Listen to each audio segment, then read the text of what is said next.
Hi,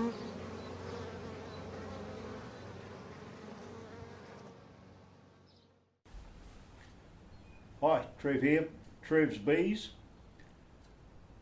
I want to talk to you a little bit about swarm capture and particularly about extracting bees from difficult places.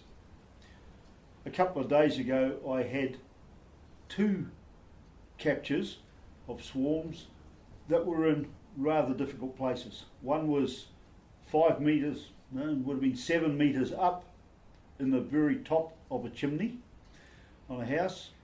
There was really no way of getting that colony out of there.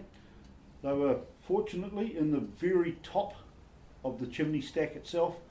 That provided its little issues. Unfortunately, it wasn't in a position where we could video it. Within a couple of hours of getting that call, I got another call out to go and have a look at a swarm, and they had settled on a small fence about this high with a camellia bush over the top of it. So they were on both sides of the fence and in the camellia. It was a open wooden slatted fence, so it was going to be very, very difficult to try and brush the bees off into a box.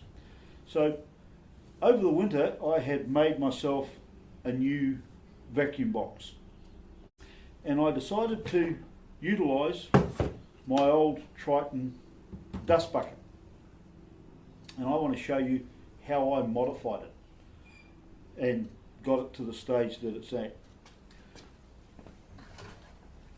First off, this is the original Triton bucket that is still in use, almost identical to this except for a couple of modifications.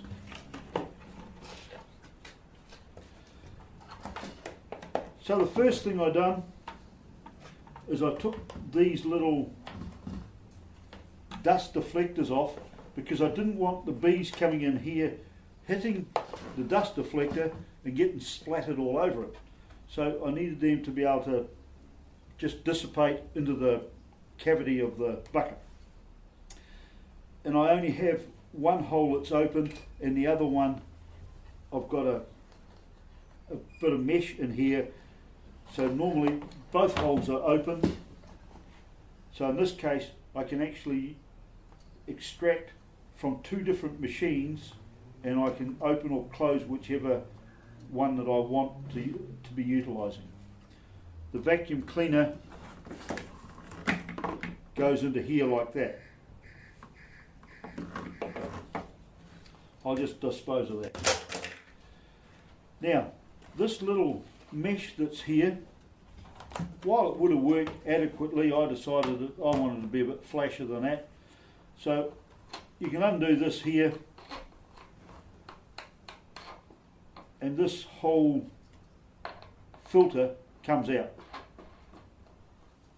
So I got rid of that. And now I've put in this piece of stainless mesh, cut it out to fit around the gap, so that when the vacuum is coming in through here, the bees aren't or cannot get sucked up towards that opening and go up inside the vacuum cleaner, because obviously they'll die if that happened. So I put this mesh over here so the bees can actually land up on this mesh, although they don't, they go straight to the bottom, but I don't get any bees trying to block up the vacuum cleaner. The bees come in through this hole here, which I have the ability to shut off when I decide I want to move the bees, take them home, and the bees can't get out. This one here is just purely for air, but I can also control how much suck I have on the vacuum cleaner by this. I don't want the bees going up the tube so fast that they get smashed into the bucket and get killed. That would tend to defeat the purpose. I bought this rather expensive flexible hose from Power Rubber Company, and the good thing about this, it's got the corrugations or the flexi part of the hose on the outside. But on the inside it's smooth, so when the bees tumble down through the tube, again, they don't get smashed on the ridges. So this simply plugs into that hole, sort of. I need to spend a bit more time and fix that up so it sits a bit better. That's it, it's gone in there nicely.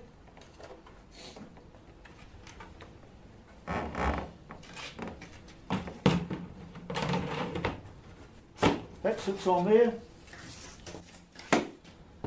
Vacuum cleaner goes on there. I can adjust how much suck I get on here by either this opening here or by this one here. I can open and close that as required.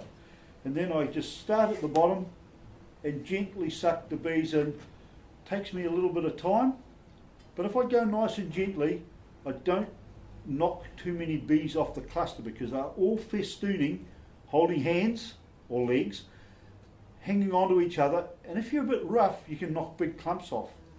Now mostly that doesn't matter because the bees will just fall to the ground and I can vacuum them up off there.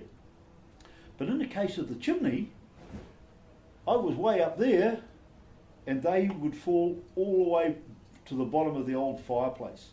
And then I had to go inside and clean up those last few. So that wasn't 100% successful, but it was pretty good. I got about 90% of the bees. Now, having sucked up all the bees that you're going to suck up, there's not enough air inside here for me to take the bees home as they are. So what I do, I can remove that because there's a gauze there, the bees can't get out. I can close that door so the bees can't get out where the vacuum cleaner is. And what I do is I pick them up, I give that a couple of sharp bangs on the ground, all the bees fall to the bottom.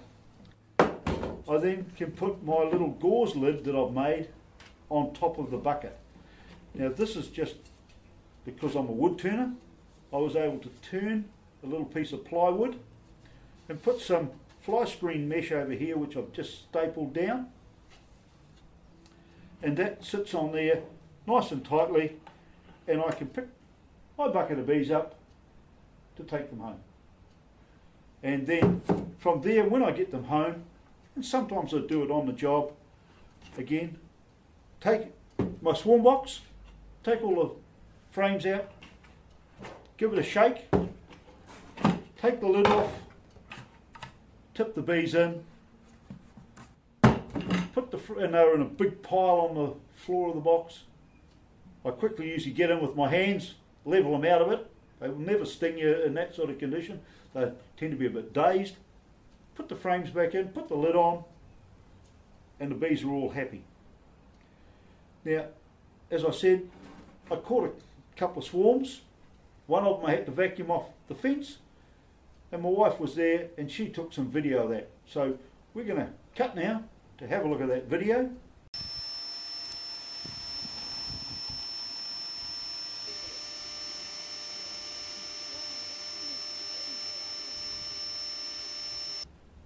That's it from Trevs Bees. We'll catch you around catching a swarm.